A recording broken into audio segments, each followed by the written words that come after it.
Thank you, everyone, for joining us today. My name is Lauren Applebaum, and I am Respectability's Senior Vice President of Entertainment and News Media. My pronouns are she and her. I am a white woman with shoulder-length brown hair, wearing a navy blue shirt. Behind me is a gray background with the Respectability logo in white. As an individual with an acquired non-apparent disability, reflex sympathetic dystrophy, I work at the intersection of disability, employment, and the entertainment industry, overseeing our content advisement work and trainings to ensure authentic representation of disability, as well as building the disability community within the industry through our various entertainment labs. This work helps increase diverse and authentic representation of disabled people on screen, leading to systemic change in how society views and values disabled individuals. Today, we're going to have a conversation with the talent behind the making of Dahlia, a disabled character from Walt Disney Animation Studios' most recent film, Wish. And if you haven't heard the news yet, you can watch Wish on Disney Plus on April 3rd. In Wish, a young girl named Asha wishes on a star and gets a more direct answer than she bargained for when a troublemaking star comes down from the sky to join her. Asha is joined by an ensemble led by her best friend Dahlia, the best baker in town, who also happens to use a crutch. We will discuss the making and development of Dahlia's character today, ensuring authenticity and disability representation, and why intersectional representation matters.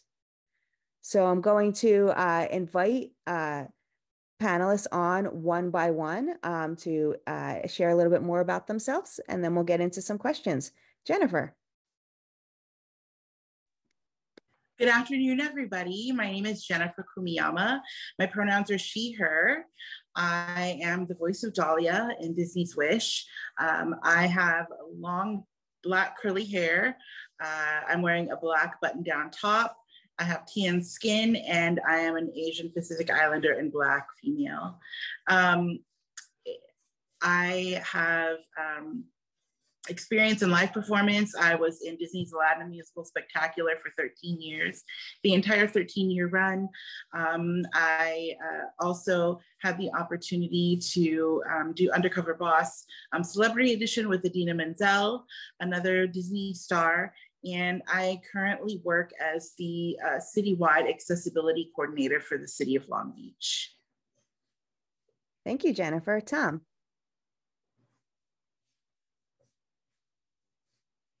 Hi, my name is Tom Caulfield. I use he, him pronouns. I'm a white male. I'm wearing a cap and glasses. I'm wearing a green cardigan, and my background is a gray color. I'm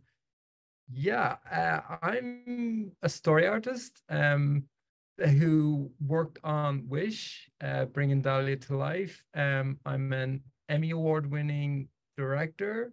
When I worked on Rapunzel's Tangled Adventure for Disney TV.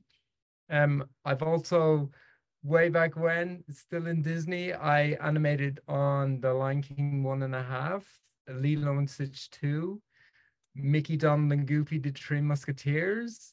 So yeah, I came over to feature animation in 2022, where I started as a board artist on Wish. Thank you. Juan Pablo. Hi, my name is Juan Pablo Reyes. My pronouns are he, him. I identify as a gay Mexican man. I have tan skin, short hair, black shirt with white stripes. And I am a producer on Disney's Wish. And I have the pleasure of working with all of these fine people. And before that, I worked on creative development in movies like Encanto and many others. But it's a joy to be here. Thank you. Erica.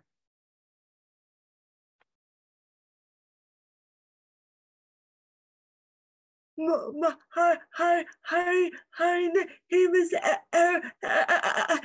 Erica. I use she, her pronouns. I am a white woman with red hair and green glasses, and I worked as a consultant on Wish, but I'm a writer. Thank you very much, Erica. Maddie.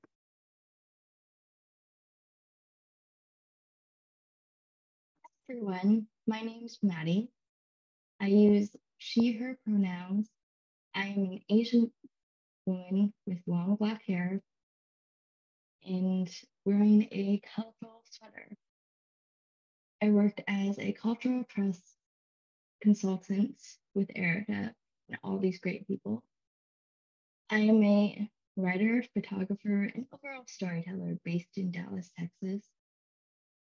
My experience in the industry runs throughout assistant work, development, and working on TV shows. I hope to become a TV writer, and I'm so happy to be here. Thank you to everyone for sharing a little bit about themselves. I'm going to go to Juan Pablo. Representation of disabled characters in family films is pretty low, just 8% according to the Gina Davis Institute. This is in comparison to 20% of individuals when you include children who have a disability in the US. Why was it so important for your team to include a disabled character in Wish? Yes, that's a great question. So the world of Wish is really a fantastical world that for anyone that knows the premise, it's a place where your wishes can be granted, you know? So the whole idea is that people from all over would come because who doesn't want to get their wish granted? So knowing that it had to be a multicultural kingdom, or a place where people from different backgrounds would come. That's where we decided to set it in that Mediterranean area between continents, North Africa and the south of Europe. So organically, it made sense to have people, you know, from different backgrounds, you know, and when we were looking at that, we were talking about all of the diverse backgrounds that logically would come in, and there's always like the people with disabilities are almost never represented because we're talking about the larger scheme of these people, and so it felt like we should also include people with disabilities because they're also a big part of the communities that are not represented. And then we also, I have to give a shout out to Tom because he was in the story room early on, and he has always been very vocal about these statistics that you just talked about. You know, something that he has top of mind and always as always a champion for it. So it just felt organic to the story, to the communities that we were showing, and then having champions like Tom in the room. Oh, I thank love you. how you said felt organic, you know, as it should, because we're just part of society.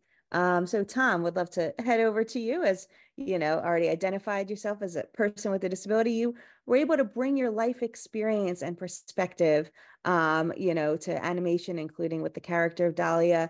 You know, I really appreciate from my perspective of seeing how the Disney team brought you in for your expertise without tokenizing you as a disabled creative, but as a story artist who's extremely talented, and just happens to have a disability. And you know, and I really believe that Dahlia would not have been as vibrant as a character without your involvement. Can you share with folks about how did you help ensure Dahlia was portrayed authentically and that Dahlia was not the only disabled character represented? Thank you. Yes, and yeah, like from day one, there was a lot of research put into it. Like we researched all kinds of disabilities and advocacies, and like specialists in all that kind of stuff. And then when we did kind of hone it down to the disability she has, and then I could bring my, because I live with MS, and I was able to bring my understanding of how I navigate through the world with a crutch and translate that to Dahlia. I mean, we went big picture to like the streets of Rosas. How would she get around the streets of Rosas? How would the person with disability get around the streets of Rosas? And to the minute details of how would her shoes look. I mean, I know one of my legs is weaker than the other, and one of my shoes is always scuffed. It always wears before the other one out. So we try to bring that level of detail into Dolly. You probably will not see that on screen unless you really look. But everyone on the crew was so diligent and really paid attention to that. Like, how long should a crutch be? How much padding should be on the armrest of the crutch? A lot of work went into it to make it feel authentic. Excellent. You can see it. You can see a lot of it from watching, and I really appreciate all of the work that you've helped do to make sure that that was true. Jennifer, for years, there have been lots of campaigns for Disney to create a disabled Disney princess. While Dahlia is not a princess, she's very much in this Disney world. How did you react when you first read the script for Dahlia? Well, the funny thing is I had no idea what it was for. So when you audition for big projects like this, all you know is that it is a big project and it's animated. So I was like, oh my gosh, this is so wild. This is crazy. I think in the audition process, the only thing that I knew was that she was a baker and that she ambulated with a crutch. And that really excited me. I didn't realize how big the project was, of course, until I got signed on. And it really, I've been in this industry for a very long time, and it's a win for all of us when we can see ourselves or people like us on the screen. So I think that's what really made me most happy about being a part of this project, is that, being a Disney kid myself from the age of like 5, that kids who are growing up today will have, the ability to look on screen and see themselves in Dahlia.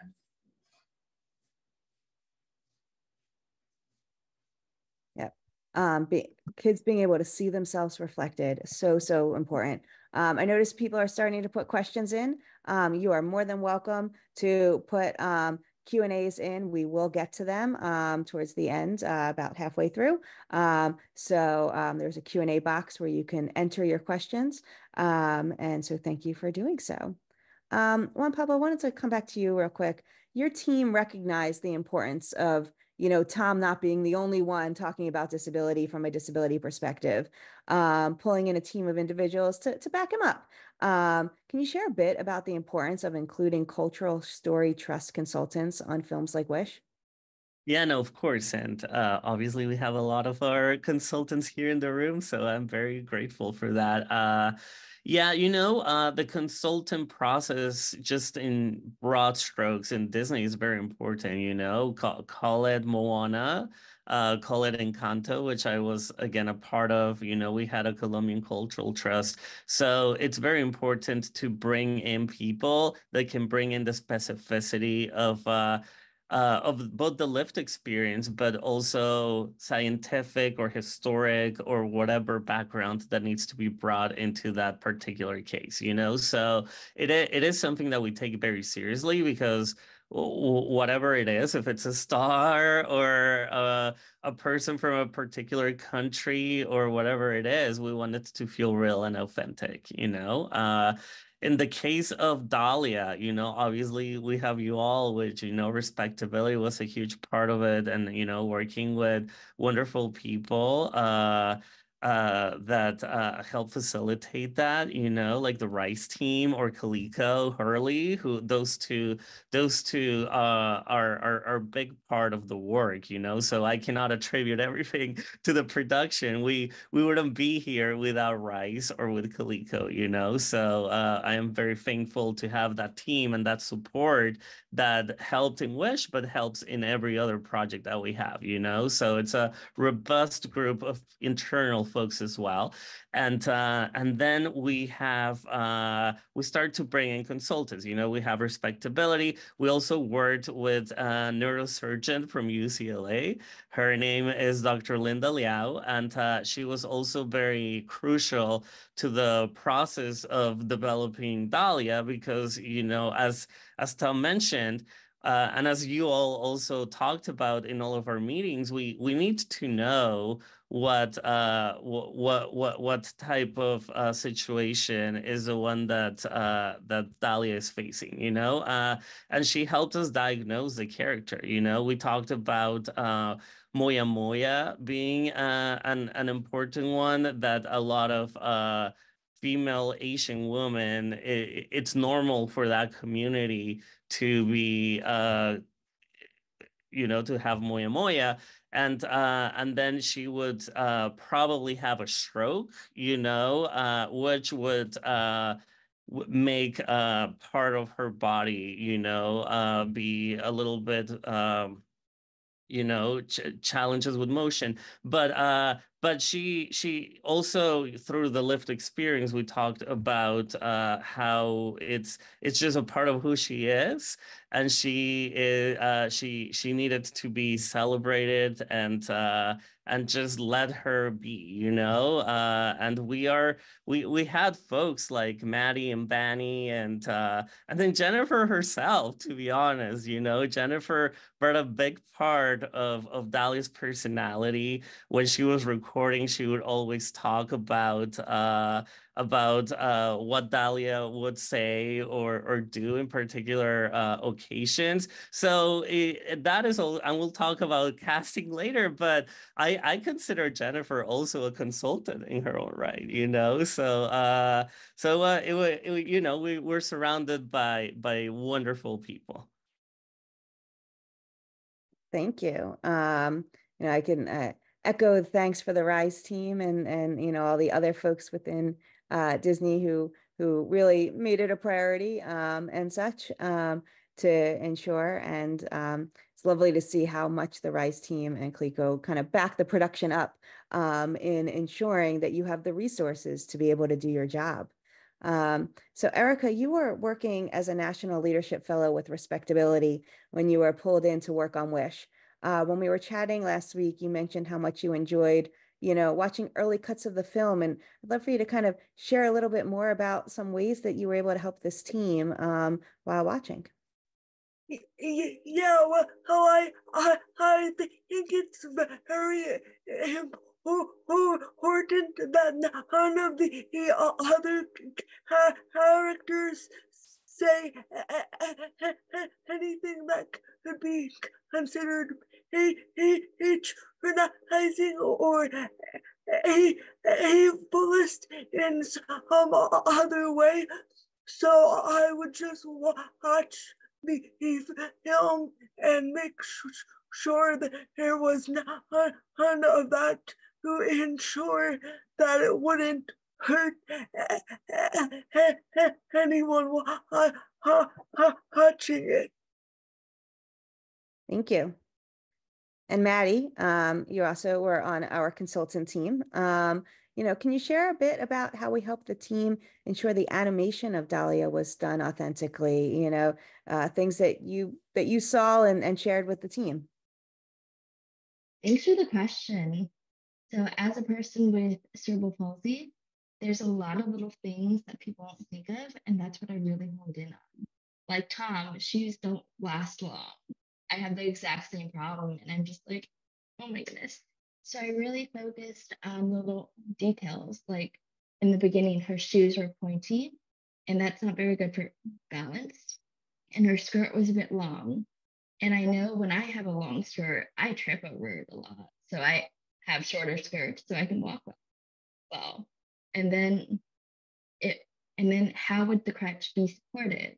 Like, where to position it? Would she be seated or would she be standing? And it's very important because it was what's feasible. So Dahlia could not only be in her own space, but thrive in it and be an active part of the story without sacrificing accommodations. Thank you, Maddie. And Tom, coming back to you, obviously you were very involved with the animation, but as Juan Pablo said, shared additional insights throughout the production of the film. Can you share about any instances of how you added kind of disability representation throughout the storyline, or just ensuring the authenticity of representation? Yeah, it was great that the different departments really connected. Like Juan Pablo was very instrumental in making sure we spoke to each department. Like animation spoke with visual development, which spoke to the storyboard. So we all worked together to be on the same page. So like the animator Andrew Ford, like he borrowed my crutch for a bit just to get the feeling of how it was to move with a crutch. And I was acting it out for him. And then with visual development, like there was a scene where Dahlia is in her house and looking at her saying, "Oh, there's too many rugs in there. I think we're gonna have to take them out because that's a tripping hazard for her.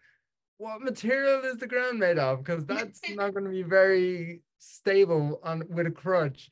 Is this sofa too squishy? Because yeah, you're not getting out of that sofa if it's too squishy." So it was a great way for all the departments to really take a look at the accessibility for Dahlia. And again, like Maddie just said, just so she has the room the accessibility to live in this world and to just be the best character that she turned out to be. So it was, again, I credit Juan Pablo and the production that really married the whole pipeline together to make sure everything was accessible for Dahlia. Thank you. And we're going to get to kind of casting and such in a moment, but first I kind of want to stay with this idea of, consultancy, because I know some of the things that the RISE team also kind of reached out to us about were kind of products. Whenever you're talking about a children's film, family film, there are books, there are toys and such. And so I think that was something that all four of us, really, really enjoyed, being able to kind of provide input on that. And so Lego actually introduced the first Lego Friends character who uses a crutch. Erica, could you share a little bit about how we worked with the team to ensure that Dahlia's crutch was portrayed as authentically as possible while staying within the limits of what Lego could do?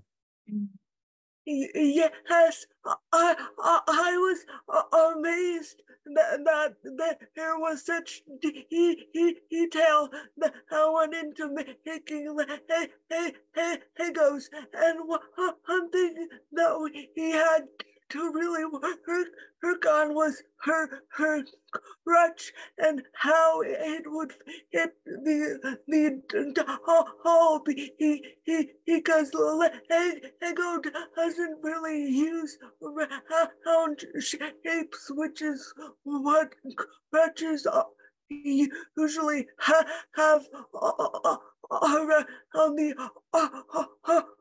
arm. So he had to figure out a way to make it work with Legos, and that was really cool. Yep. I know my 8-year-old asked for it and got the set, built it at my grandparents' house, or built it at her grandparents' house, sorry. So many productions have really shied away from hiring disabled actors due to perceived but incorrect notions that it may cost more or take more time for a disabled actor to participate. However, we know in practice that that really isn't the case. Juan Pablo, as a producer on the film, why was it so important to ensure that you cast a disabled actress in this role? Well, yeah, I think both in production and our casting director, we think it's extremely important, because it is a big part of the character. Like, again, as I was saying, Jennifer was such a big part of building the character as well. So that's something that someone that cannot relate to the character, whatever the dimension of diversity is, or any other type of thing, they just bring so much more than just the voice. They bring life experiences, they bring in a personality. So we actually think it's just for the best of the creative process, to start with that. um and yeah, our casting director, Grace Kim, was just phenomenal in the process of finding Jennifer. She actually was familiar with Jennifer being a part of the Aladdin musical in California Adventure, and said, I need to track her down. So she did. She got in touch with Jennifer, who did her audition, and then Jennifer met with us and with the directors, and that's kind of how it happened. We had that first conversation with her. We talked about the character. We talked about where the character would go, and give a little bit more detail than the one that was initially given. As Jennifer was saying at the beginning, it's a little secretive, but and yeah, it was just very organic, to be honest. And we're very thankful to Grace for doing such wonderful job as well. Jennifer, I loved how you were saying how you didn't know, what this film was or anything. So once you were hired and you were here to do the work, did this Disney team provide you with any accommodations in order for you to succeed in your role? Yes, I was able to bring my caretaker with me, which they also accommodated financially for their hours there. In addition to that, transportation, as you know, for people with disabilities is often not as reliable as we need it to be. So I was provided transportation as well. But everybody was just so welcoming. And it felt like being at home. I hadn't been at the theme parks or worked with the company since 2016, and it was just so nice to be back and embraced.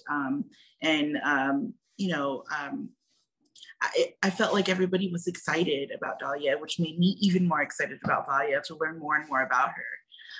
But yeah, the accommodations provided by the production staff and team were amazing.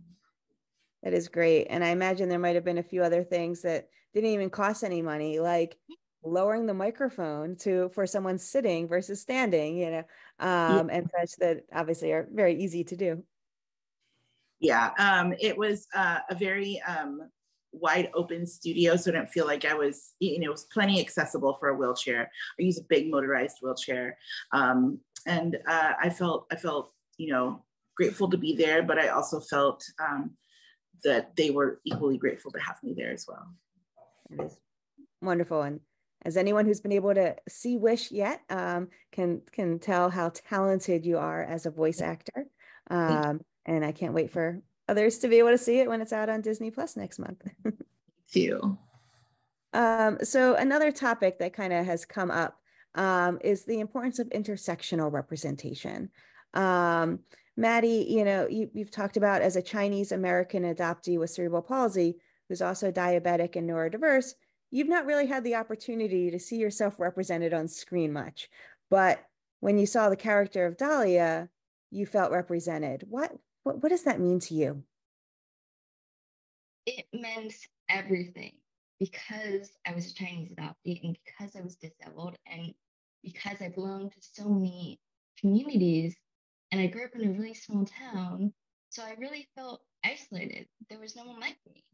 And I truly believe that if I had seen Dahlia as a kid, it would have changed my life, because there isn't very much representation that represents people with disabilities as competent, productive members of society who actually deserve to have rights and deserve to have accommodations and accessibility. It's so hard because I felt like I was the only one. And Dahlia would have told me I wasn't. And Dahlia is such a strong character. She has a disability, but it's just a part of her, and she still thrives. She has possibilities. She really just lives life. She's an integral part of the story without being a plot device. It's how she can exist, and I hope that this starts the theme of more disabled people being represented in a really good light, because we deserve that.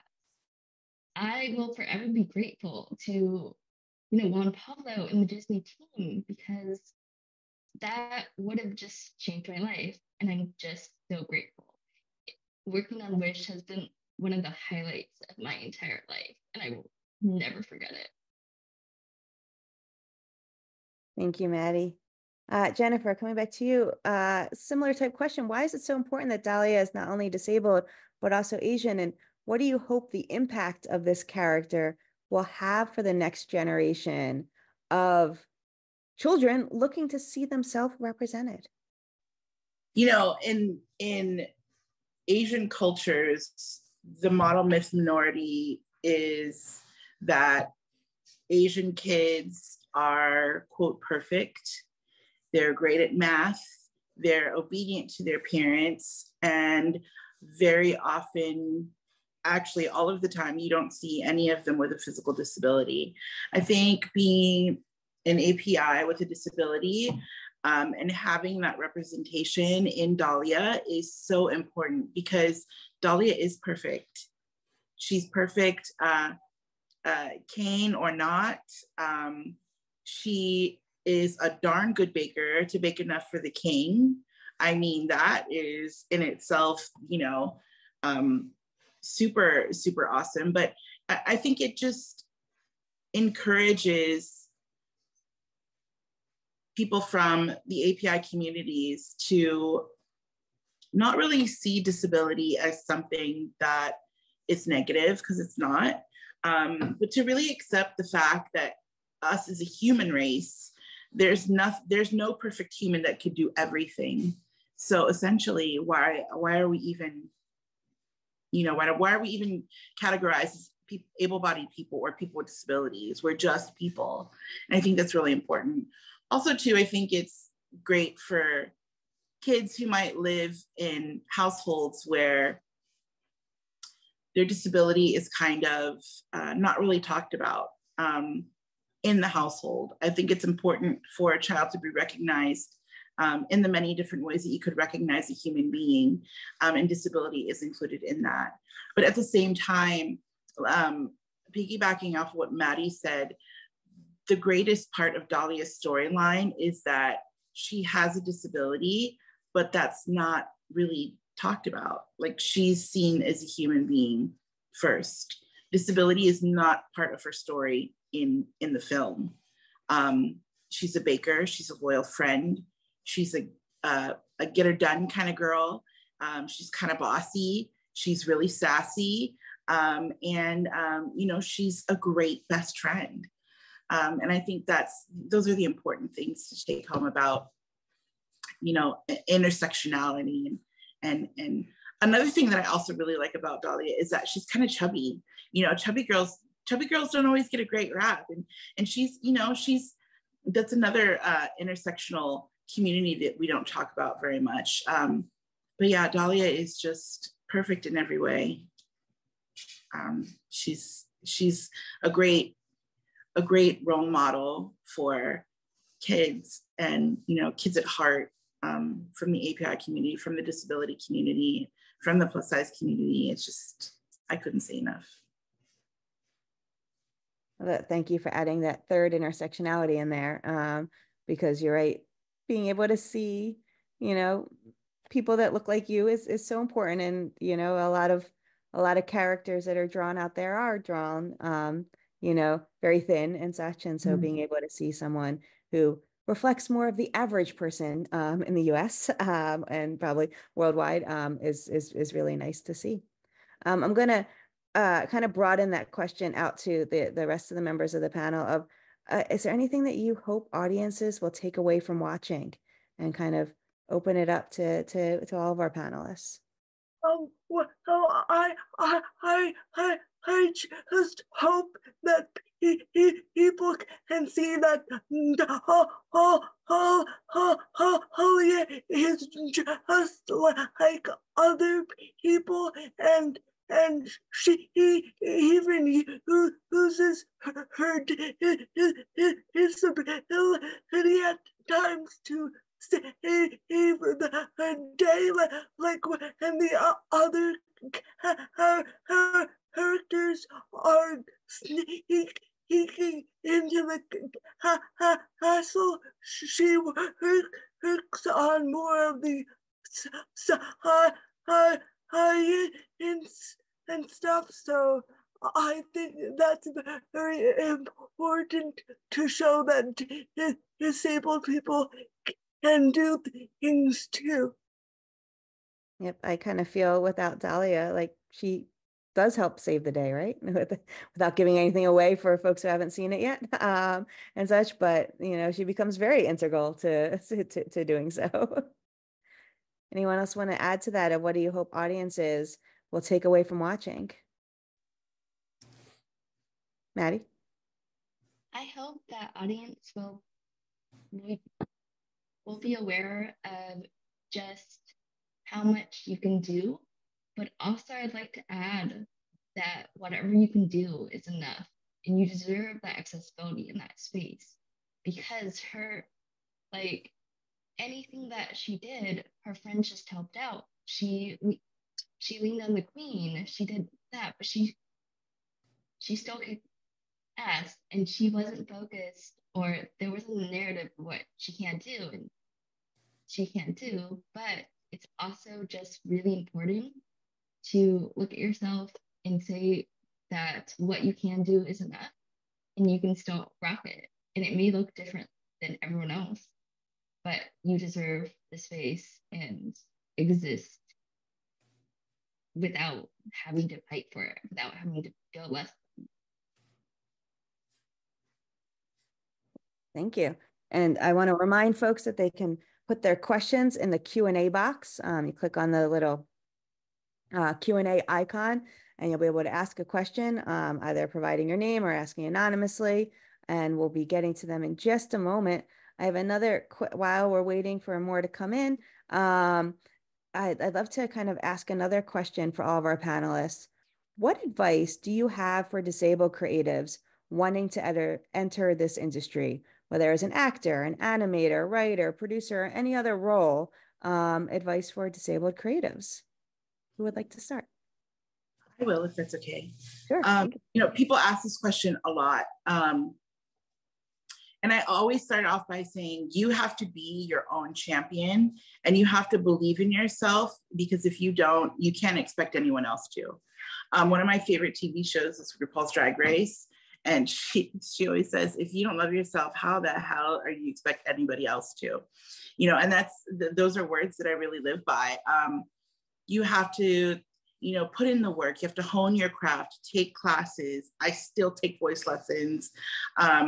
I still do things to motivate myself as a creative, going to theater or being a part of projects with friends, you know, creating our own content and things like that. And I think you just really have to be your own cheerleader. Get some good headshots.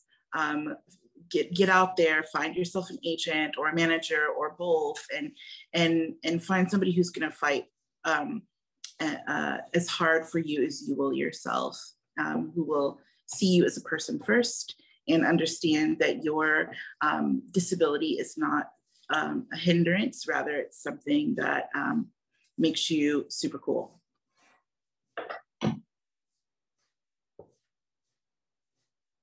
Erica, did you, Tom? Sorry, I don't want to keep repeating, because I think everyone has just hit the nail on the head there with just being your own advocate. But I just going back to your last question again, is like, how do we see Dahlia in through people with disabilities' eyes. I also hope that people without disabilities see Dahlia and they begin to like recognize that. I mean, as a gay man with a disability, I know there's a lot of hurdles to run through, but to see it more out in the open or more normalized, I hope that it gives the public like less of that, because there is a perception the public have of disabled people. And I hope Dahlia being front and center, like, and as sassy as she is, I hope it just makes people think about the disabled community a bit more. And so, yeah, and again, I agree with everything that has been said by Maddie and Jennifer and Erica. Wholehearted percent. I 100% agree. Just be your own advocate and just don't be afraid. Don't be afraid. Jennifer, did you have something you wanted to add? Yes, about the first question that you asked. At the beginning of this conversation, Juan Pablo said something really interesting about how Rosas was created. It was a place of, many different cultures and community, right? And when we think about community and how we see community perceived in media, it's not how community really is. 20% of our population, at least here in America, has a disability, some sort of disability. And when we see these communities being crafted in movies or TV shows, we very seldomly see people that look like us.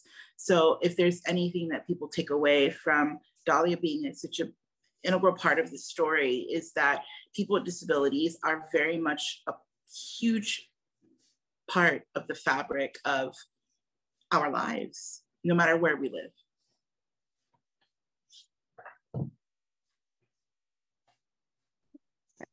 We're getting lots of questions in the Q&A, so we'll try to get to as many as possible. I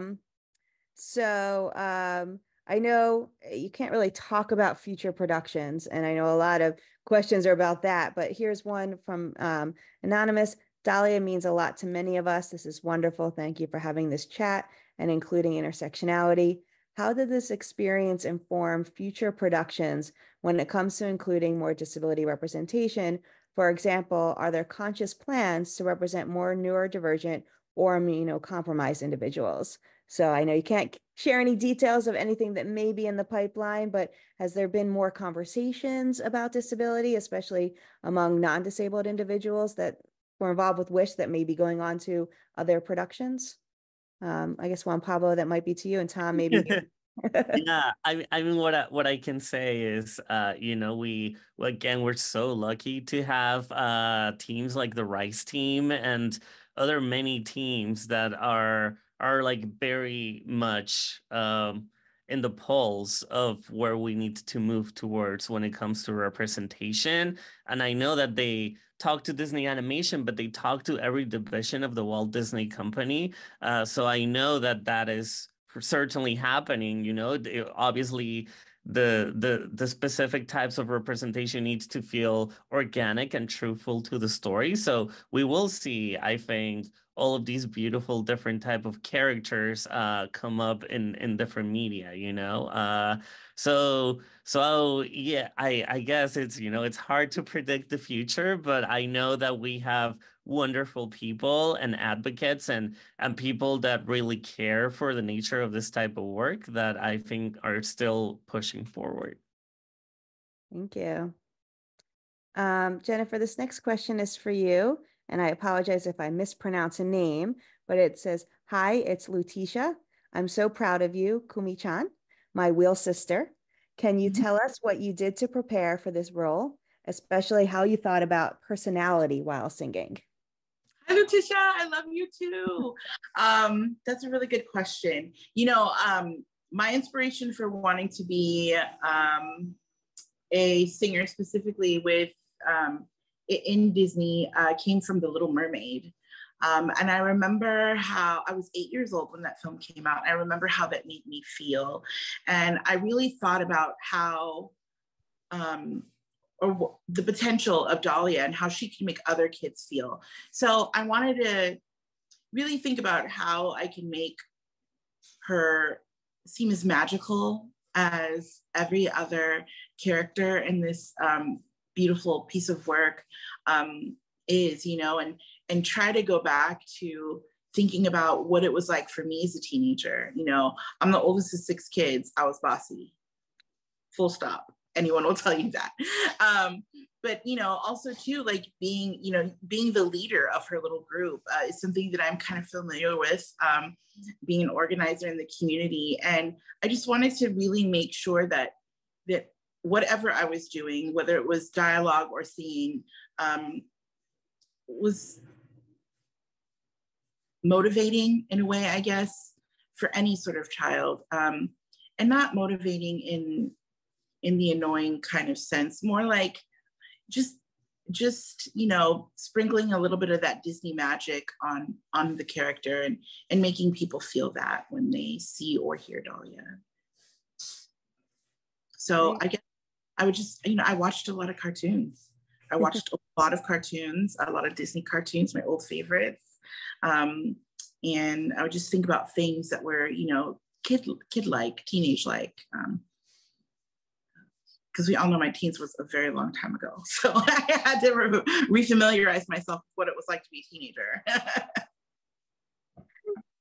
Excellent. This next question is from Amber, and it's for all of our panelists that would like to weigh in. Aside from Disney's Wish, do you have other media, books, shows, movies that you would recommend that showcase characters with disabilities in a positive way? And I can think of a few that I know that are on Disney Plus right now, but Tom, I see you nodding. I don't know if you want to take that first. Yeah, I love this. This is my wheelhouse right here. First of all, to keep in with the Disney theme, like you've got Finding Nemo. Like Nemo has one of his fins is it's stunted or something. And then you've got Dory as well with the memory loss. Another great movie that really builds a really safe world for people with disability, and it's so comfy that I want to live there, is Turning Red. And it, like, they went to the minutia of even adding Braille onto the school. Like, blink and you miss it, but they added Braille onto the doors of the school, and they had accessibility ramps and diabetes too. Yeah, the diabetes, the young lady in the it was, the attention to detail was the buses that take on the wheelchairs, and to just go outside of Disney for a small bit. There was Nimona, which was fantastic. Again, a gay amputee was one of the main characters, and that was amazing. And then if you go back further, like you've got The Quest for Camelot, there's a lot. So yeah, it is out there. It's very few and far between, but it has gotten a lot better as time has gone on. So yeah, they would be my main ones to really look at, and just they seem to celebrate people with disabilities. I'm sure I'm forgetting a load of them that anyone else can chime in on, so please. Would anyone else like to add their favorite disability representation other than Wish? Crip Camp, of course.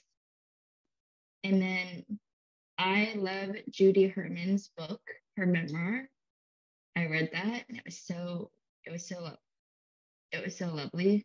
Also, Alice Wong's memoir as well, The Year of the Tiger, I think it is. And then, you know, The Good Doctor, like very good for invisible disabilities. And there's a smattering of a lot too, but like Tom, Like my mind is blank, but there's examples come to mind. I know that we said other than Wish, but I also want to give a shout out to our partners in publishing, and I know that you all consulted with them as well, but there's other stories that add to Dahlia's storytelling as well. You know, there's this book called Wish: A Recipe for Adventure, which is a retelling of the movie, but from Dahlia's perspective. So thank you all for working on that too. But I think it's beautiful because it gives you a little bit more of her story as well. I'm actually reading Wish: A Recipe for Adventure with my almost 9-year-old now, and you know, perfect for middle school age. She's a little young for it, so helping some words, but I think it's wonderful for there to be a book from Dahlia's perspective. Yep. All right. Anyone else wanted to share any books, movies, content that they like? Otherwise, we will move on, going through some of these questions. So Deborah Sarna is asking, and I don't know if this exists or not. I know it exists for some other projects, but is there a teacher's guide that's available that educators could use with this movie and Dahlia's portrayal to elevate deeper understanding about neurodiversity, disabilities, and inclusion? Is there any guide like that that's out? I don't think there is, but that sounds like a great idea. I know that there's not one specifically for Wish, but Maddie talked briefly about her love for the documentary Crip Camp. And Crip Camp has a great curriculum in, I think, 4 or 5 huge sections that are centered around disability and power and language, intersectionality, and disability history and disability justice. So I think that would be,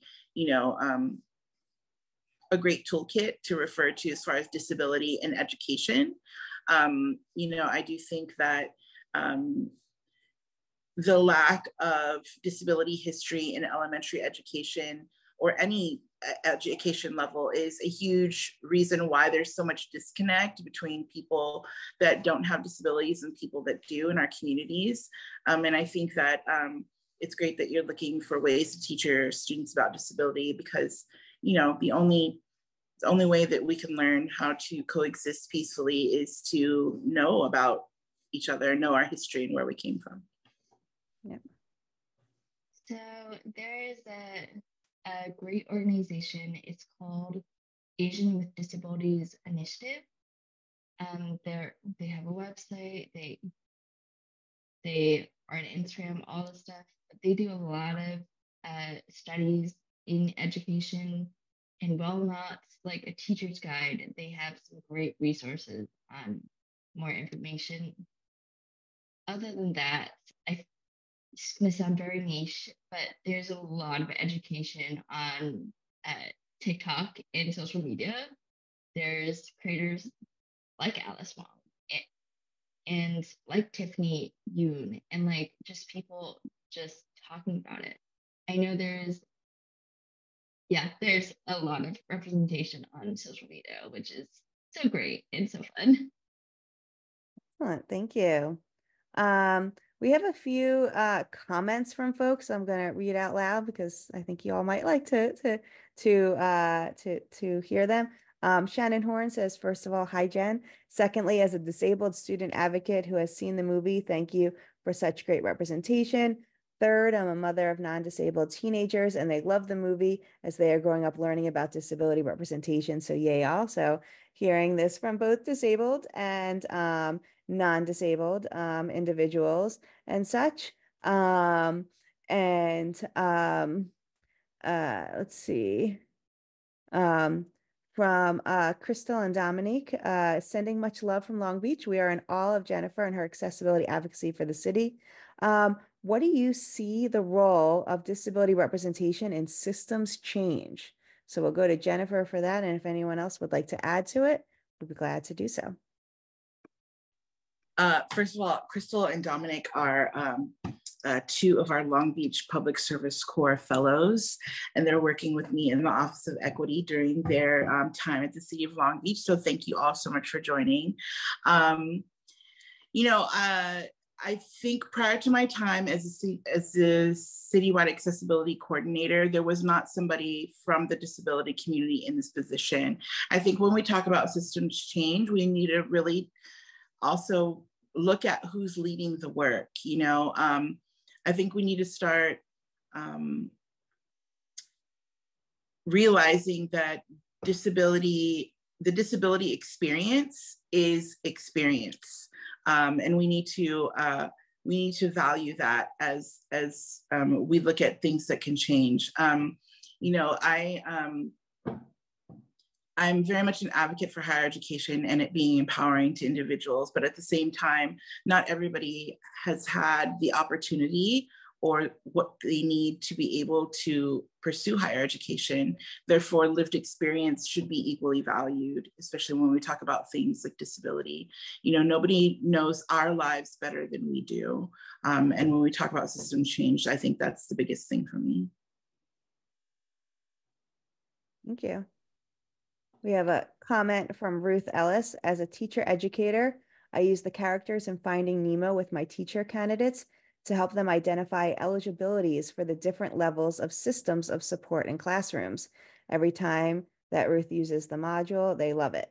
So another education, resource, but also using film to help try to create that change that Jennifer was just talking about, which I think is really wonderful.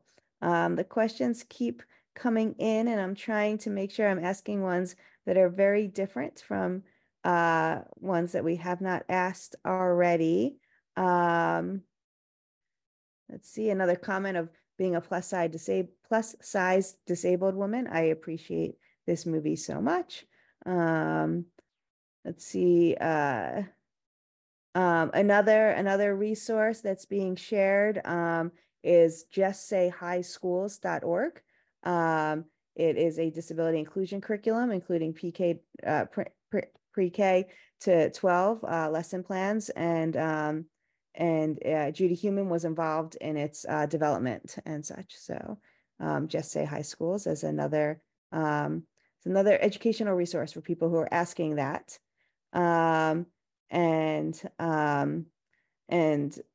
Let's see. I'm gonna bring it back because we're getting close to time. And as we mentioned, Wish will be on Disney Plus in just a few short weeks. And so I'm sincerely hoping that a whole lot more audiences that haven't had a chance to see it yet will get a chance to. I want to kind of do a quick round robin. If if you want to share, if there's something you're working on next that you're allowed to talk about, please, you can give a quick shout out. If you want people to follow you on social media, you can share that information, or just one last tidbit that you would like to share with our audience today. Jennifer, can we start with you? Yes, I'm just working right now and going to school at Cal State Long Beach, but please follow me on social media. I'd love to connect with you all. I'm on Instagram at Kumi Rocks, KUMIROCKS. Thank you so much, Respectability, for all of your hard work on this, and to Tom and to Juan Pablo. Thank you for always being so just kind and hospitable toward me. I really appreciate this opportunity and so proud and happy to be a part of this beautiful, beautiful film. Thank you, Jennifer. We're really happy that you would be able to join us for this and kind of share this message with our audience. Maddie. You're on mute. I'm just so grateful that we have this representation, that we have this, that we have this representation. And I think it's such a big conversation in how small changes and small things can really help and change someone's life. Like, the shoes, and I know, and putting the microphone down. Everyone can do these changes. Everyone can be inclusive. And I think this is such a huge step. And again, so thankful. So grateful. Thank you, Maddie. Tom. Yeah, I just want to say thank you for this, for having this space and giving us this voice to express ourselves, and again to bring more awareness to disability and the intersectionality, because disability is in every community, whether you like it or not. It's always there, and I think it's fantastic that the spotlight is on the disability community for a minute. But yeah, thank you so much for Respectability. Thank you, Juan Pablo, Jennifer, Maddie, Erica, and our ASL interpreter. And Lauren, thank you everyone for making this space happen. And yeah, if you want to follow me, I'm on Insta at Tom Caulfield01. So yeah, follow me. And yeah, I post stuff about disability whenever I can. So, but again, thank you from my heart. Thank you so much. Maddie. Oh, sorry, Maddie, we already went to. Erica. I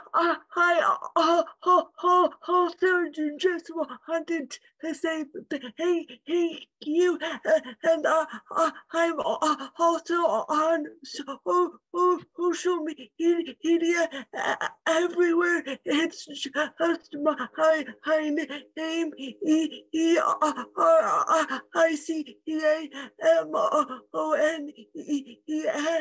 and I also have a YouTube channel where I talk about disability in the media a lot.